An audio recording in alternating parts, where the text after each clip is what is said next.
O salário do pecado é a morte, mas o dom gratuito de Deus é a vida eterna em Cristo Jesus, nosso Senhor.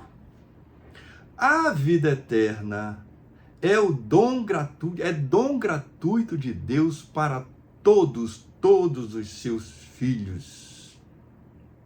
Disso não temos dúvida. Agora, o salário do pecado é a morte, diz o apóstolo Paulo. Como interpretar essa fala de Paulo? O salário do pecado é a morte.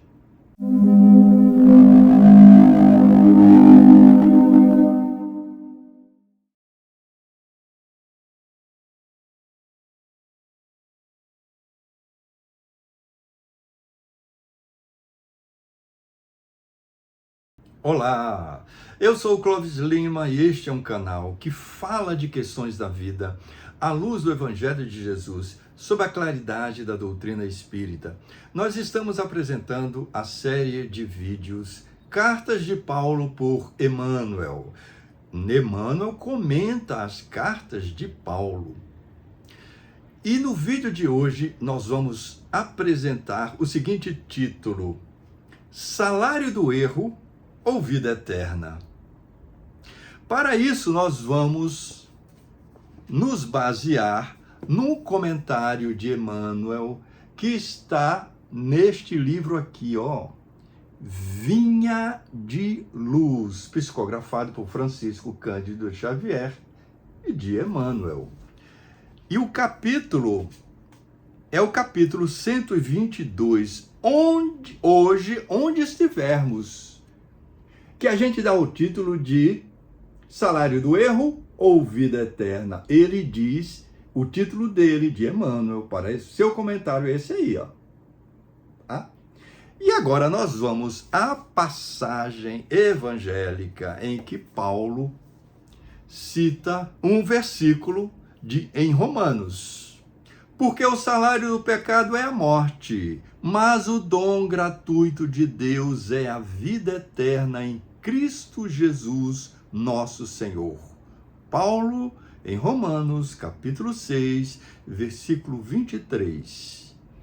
Muitas vezes o apóstolo Paulo, não só o apóstolo Paulo, outros benfeitores também, outros benfeitores da humanidade, emprega a palavra morte em determinado contexto em que morte não significa o fim do corpo físico, a extinção do corpo físico. Não.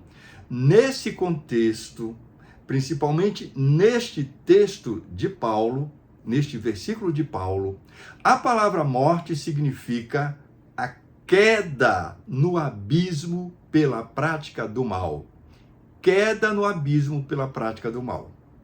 Então, quando Paulo diz o salário do pecado é a morte, ele está dizendo a consequência, o resultado do pecado, o resultado da queda no abismo, o resultado do erro pela prática do mal é a expiação. É a expiação, é a consequência, o salário é a consequência do erro. O salário do erro, a consequência do erro, é isso que ele está dizendo. É a queda do sujeito. Ele se envereda por um abismo, ele cai num abismo. E aí, para se levantar, o quê? Dor, sofrimento. Mas ele vai se levantar, porque Deus é misericordioso. A maioria de nós prefere as longas repetições, apesar da lógica de que mais vale um dia bem vivido com o Senhor do que 100 anos de rebeldia pelo mau uso do nosso livre-arbítrio. Infelizmente, são tantos laços grosseiros que a gente tem inventado em nossa vida que o nosso viver, na maioria das ocasiões, como encarnados ou como desencarnados, ainda é a milenária vivência das paixões, a milenária escravização das paixões. O Senhor nos concedeu a vida eterna, mas a gente não tem sabido vivê-la. A gente tem transformado a vida em experimentação doentia. Daí a paisagem de sombra que nos envolve.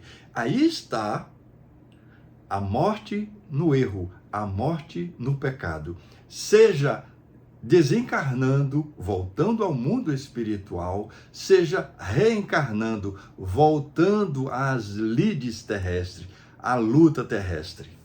O salário do pecado é a morte, isto é, a consequência do erro é a provação complicada. E Emmanuel já vai conduzindo a sua fala, já vai concluindo a sua fala, dizendo o seguinte: vamos nos renovar no dia de hoje, onde estivermos. Isso me lembra um pensamento que diz, uma fala que diz assim: não é possível voltar atrás, voltar ao passado e fazer um novo começo. Não é possível, mas é perfeitamente possível no dia de hoje, no presente, trabalharmos para fazer um novo fim. Desde agora, vamos abandonar as regiões escuras da morte na prática do mal, para que a gente seja digno da vida eterna, que é dom gratuito de Deus. Muito obrigado, Deus nos abençoe e até a próxima.